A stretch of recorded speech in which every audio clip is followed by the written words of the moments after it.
오늘 아침에 우리에게 주시는 하나님의 은혜의 말씀은 사무엘 하 22장 1절에서 51절까지의 말씀입니다. 시편 18편을 한번 보시죠. 시편 18편. 시편 18편을 보시면 시편 18편이 몇 절로 되어 있습니까? 50절로 되어 있죠. 사무엘 하가 지금 몇 절까지 있습니까? 51절까지 있죠. 시편 18편이 사무엘 하 2절부터 51절까지 그대로 지금 들어가 있는 겁니다. 지금 사무엘서를 기록하고 있는 성경 기자가 시편 18편을 인용해서 여기에 기록하고 있다는 거예요. 다윗이 지금 이제 인생의 마지막 아닙니까?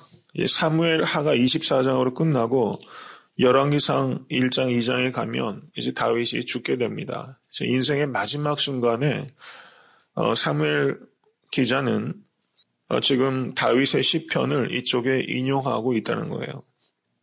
이것은 다윗의 삶을 이야기하면서 다윗의 시편을 이야기하지 않을 수 없기 때문입니다. 다윗은 시인이었어요. 그리고 다윗은 기도하는 사람이었습니다. 사무엘하 22장을 이건 시편 18편이고 이 시편 18편은 크게 두 부분으로 나눌 수 있습니다. 전반부와 후반부로 나눌 수 있는데 2절부터 20절까지는 하나님의 영광스러운 계시에 대해서 찬양하고 있습니다. 자신의 삶 속에서 경험한 하나님, 그리고 출애굽과 시내산에서 율법을 주신 하나님, 그 역사적인 사건과 자신이 겪었던 경험 속에서 계시된 하나님을 찬양하고 있습니다. 그리고 21절부터 51절까지는 특별히 전쟁 모티브가 사용해서 하나님의 구원에 대해서 다윗이 찬양하고 있는 부분이다. 이렇게 볼 수 있습니다. 2절부터 7절까지를 보시면 2절과 3절 우리 다시 한번 읽어보겠습니다. 가로되 여호와는 나의 반석이시요 나의 요새시요 나를 건지시는 자시요 나의 하나님이시요 나의 피할 바위시요 나의 방패시요 나의 구원의 뿌리시요 나의 높은 망대시요 나의 피난처시요 나의 구원자시라 나를 흉악에서 구원하셨도다. 아멘. 이 고백이 성도님들의 고백되실 수 있게 될 간절히 바랍니다. 다윗은 제가 1절에도 말씀드렸지만 여호와는 반석이시요 요새시요 건지시는 자시요 바위시요 방패시요 구원의 뿌리시요 망대시요 피난처시요 이렇게 무미건조하게 이야기하지 않았어요. 나의 반석이시요 나의 요새시요 나를 건지시는 자시요 나의 피할 바위시요 모든 진술을 하나하나 할 때마다 다 자신의 삶과 연관시켜서 하나님을 나의 하나님이라고 고백하고 있고 하나님을 나의 하나님으로 만났던 사람입니다. 인생의 제일 마지막을 이와 같은 시편으로 정리할 수 있다는 거죠. 이 시편 18편 사무엘하 22장은 다윗의 삶 전체가 녹아있는 노래라고 할 수 있습니다. 인생이 무엇인가? 저는 그것이 다윗의 시편 18편처럼 한 편의 노래를 만들어서 하나님께 올려드린 것이다. 이렇게 정의할 수 있을 것 같아요. 성도님들의 삶이 정말 실제로 이렇게 시편을 하나 남기실 수도 있을 것 같습니다. 시 하나를 하나님 앞에 적어서 마지막에 이 세상을 떠날 때 시 한 수를 남길 수 있지 않을까. 문학적으로는 뛰어나지 않을 수 있을지 몰라도 내 삶 전체와 내가 만난 하나님을 그냥 시 한 편에 다 녹여내서 남길 수 있지 않을까 이렇게 생각합니다. 그 순간을 염두에 두고서 살아가면 삶이 훨씬 하나님께 집중할 수 있을 거라 생각합니다. 다윗은 지금 눈에 보이는 모든 것 속에서 하나님을 발견하고 있어요. 반석과 요새와 바위와 방패와 뿔과 망대와 피난처 이 모든 것은 다윗이 광야에서 봤던 것이요 전쟁터에서 봤던 사물입니다. 이 모든 사물 속에서 다윗은 하나님을 발견하고 있어요. 피난하고 있을 때 광야에서 그 피난처에서 다윗은 그냥 자신의 인생의 쓴맛을 곱씹은 것이 아니라 그 동굴에 갇혀있고 바위에 있을 때도 저는 삶에 있어서 최악의 조건입니다. 그 조건에서도 하나님을 발견할 수 있다는 겁니다. 이것이 다윗의 눈이었어요. 이것이 시인 다윗의 참 귀한 모습이라고 생각합니다. 우리 모두가 본받아야 될 일입니다. 다윗은 완전히 하나님 앞에 집중하고 있던 사람입니다. 다윗은 하나님만을 생각했던 사람이고 하나님만을 상상하는 사람입니다. 그리고 하나님을 부르고 하나님 앞에 기도했던 사람이고 하나님을 경험했던 사람입니다. 완전히 하나님께 젖어 살던 사람이 다윗이라고 할 수 있습니다. 완전히 젖어 산 사람입니다. 우리는 무엇에 젖어서 살아가는가? 나를 드라이브하는 게 무엇인가? 이것을 우리가 깊이 생각할 수 있게 되길 바랍니다. 지금 목회자로서 저도 사실은 거의 하루 종일 책상 앞에 앉아 있을 때가 많지만 무엇에 젖어서 사는가? 이것을 한번 늘 좀 염두에 두려고 노력을 하고 있습니다. 난 도대체 무엇에 젖어 사는가? 성도님들 하루는 무엇에 젖어서 살아가십니까? 매 순간 내가 해야 될 일상들이 있지만 사소하고 반복적인 일들이 있지만 그런 일들 속에서 완전히 하나님 앞에 사로잡혀서 하나님께 더 젖어 살려고 우리가 한번 은혜의 단비에 젖어 살려고 늘 염두에 두시고 기도하시고 말씀과 성령의 인도 이끌게 되시기를 주님의 이름으로 간절히 축원합니다. 다윗은 오감이 열려 있는데 저가 눈으로 보고 귀로 듣고 손으로 만지고 하는 모든 것들이 다 하나님과 연관이 되고 있다는 겁니다. 다른 사람들 같으면 도저히 발견할 수 없는 곳에서 하나님을 다윗은 발견해냅니다. 사무엘상 24장 2절을 한번 보시기 바랍니다. 같이 한번 읽겠습니다. 사울이 온 이스라엘에서 택한 사람 3,000을 거느리고 다윗과 그의 사람들을 찾으러 들염소 바위로 갈새. 사울을 피해서 다윗이 들염소 바위에 있었다는 거예요.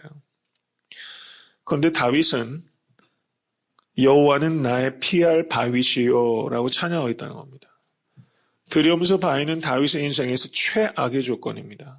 그런데 그 들염소 바위에서 다윗은 여호와는 나의 피할 바위시요 라고 하나님을 거기에서 발견하고 있어요. 다윗은 지금 눈에 보이는 바위에 피한 것이 아니라 바위이신 하나님께로 피하고 있다는 겁니다. 시편 57편 1절을 한번 보시기 바랍니다. 시편 57편 1절. 다 같이 한번 읽습니다.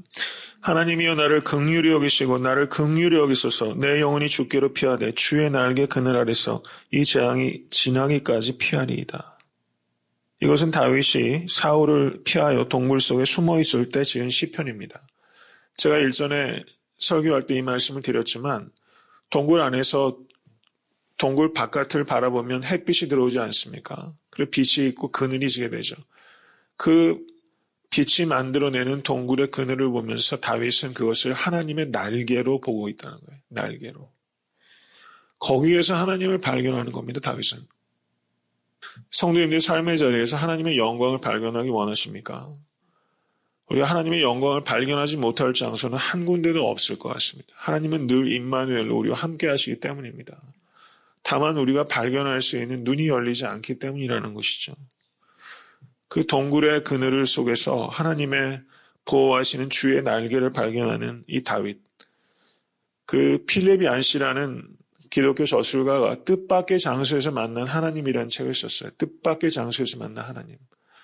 이 다윗이 뜻밖의 염소바위에서 바위이신 하나님, 그리고 동굴 속에서 주의 날개를 발견하는 것처럼 성도님과 제가 모쪼록 영안이 열려서 뜻밖의 장소에서 하나님을 발견하시는 그런 은혜가 우리 가운데 있게 되기를 간절히 축원합니다. 다윗은 이렇게 휘장 뒤에서 마치 커튼 뒤에서 계시는 하나님을 늘 이렇게 발견한 거예요. 삶의 휘장 뒤에서 계시는 하나님, 바위의 휘장을 거두니까 바위이신 하나님이 거기 계시고 그늘의 휘장을 여니까 주의 날개 그늘을 거기에서 발견하는 것이죠. 늘 뒤에 계시는 하나님, 이 하나님을 발견하실 수 있으시기를 간절히 바랍니다. 8절부터 20절까지의 내용을 보시면 사무엘하 22장 8절부터 20절까지의 내용을 우리 다시 한번 돌아가 보겠습니다. 사무엘하 8절부터 다시 한번 우리 좀 읽겠습니다. 이에 땅이 진동하고 떨며 하늘 기초가 요동하고 흔들렸으니 그의 진노를 인함이로다. 그 코에서 연기가 오르고 입에서 불이 나와 사르며 그 불에 숯이 피었도다. 저가 또 하늘을 들이우고 강림하시니 그 발에는 어두컴컴하도다. 그룹을 타고 나르시며 바람날개 위에 나타나셨도다. 저가 흑암 곧 모인 물과 공중의 빽빽한 구름으로 둘린 장막을 삼으시며 그 앞에 있는 광채로 인하여 숯불이 피었도다. 여호와께서 하늘에서 뇌성을 바라시며 지존하신 자가 음성을 내심이며 살을 날려 저희를 흩으시고 번개로 파하셨도다. 여기 이 내용은 8절부터 15절의 내용은 시내산에서 하나님께서 율법을 주시는 장면입니다. 시내산 장면을 지금 다윗이 지금 시내산에서 예배하는 장면을 지금 이렇게 이야기하고 있어요. 그 다음에 16절부터 20절까지 한번 읽겠습니다. 이럴 때에 여호와의 꾸지람과 콧김을 인하여 물밑이 드러나고 땅의 기초가 나타났도다. 저가 위에서 보내서 나를 취하시며 많은 물에서 나를 건져내셨도다. 나를 강한 원수와 미워하는 자에게서 건지셨으며 저희는 나보다 힘센 영구로다. 저희가 나의 재앙의 날에 내게 이르렀으나 여호와께서 나의 의지가 되셨도다. 나를 또 넓은 곳으로 인도하시고 나를 기뻐하심으로 구원하셨도다. 거기까지입니다. 여기에서 내용은 17절 보세요. 어디에서 건져내셨어요? 많은 물에서 건져내셨죠? 이 사건은 홍해가 갈라진 사건을 얘기하는 거예요. 다윗은 지금 천둥으로 흔들리는 시내산 사건, 그리고 하나님께서 바닷물을 갈라세운 사건을 지금 이야기하고 있습니다. 출애굽 과정에 있었던 사건들을 지금 이야기하고 있습니다. 그런데 출애굽기에는 이런 내용들이 이런 묘사로 나타나지 않아요. 근데 다윗은 시인입니다. 그래서 출애굽의 그 역사적 언어를 시적 언어로 여기에서 바꾸고 있어요. 이것은 다윗이 하나님의 역사와 구원의 사건들 속에 완전히 들어가서 그 사건을 자신의 사건으로 지금 받아들이고 있는 겁니다. 시인이기 때문에 그 모든 상황을 훨씬 더 상상력으로 그것을 자신의 삶 속에서 경험하고 있는 거예요.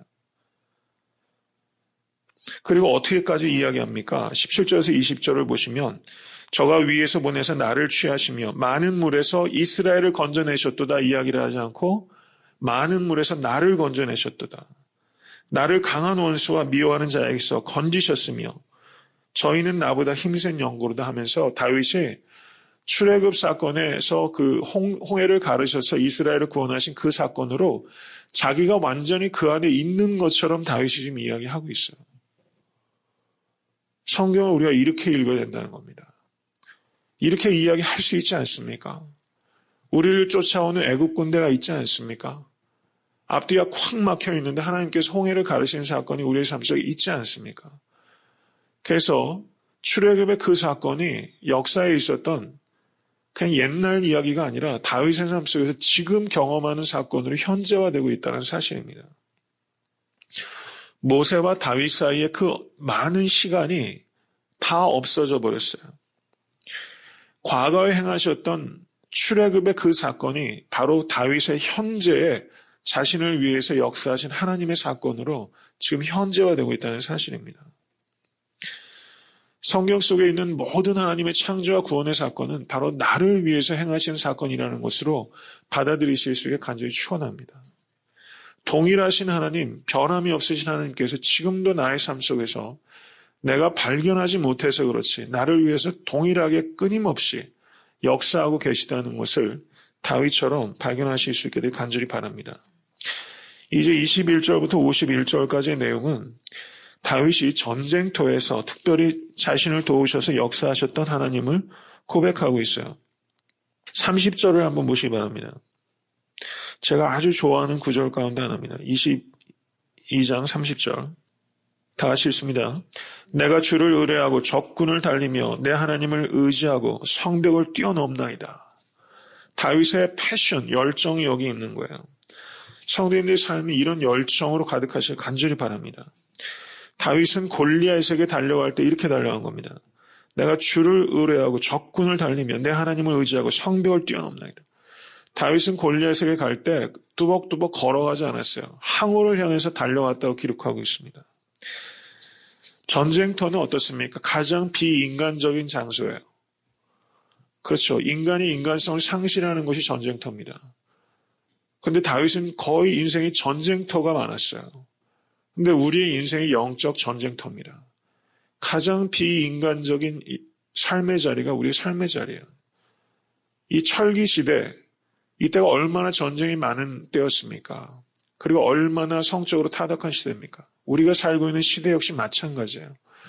다윗이 고백했던 반석이시여, 피할 바위시여, 뿌리시여, 망대시여, 피난처시여 하는 이런 고백들은 우리의 삶 속에서 우리가 회피해서 수도원으로 들어가서 그렇게 고백하라는 이야기가 아닙니다. 전쟁터에서 그리고 피난자로 도망다닐 때도 그렇게 고백할 수 있다는 겁니다. 우리의 신앙은 삶에서부터 회피해서 있는 것이 아니라 전쟁터 한가운데서 거룩하게 구별돼서 살아가는 하나님의 뜻이라는 것을 우리가 다윗을 통해서 바라봐야 됩니다.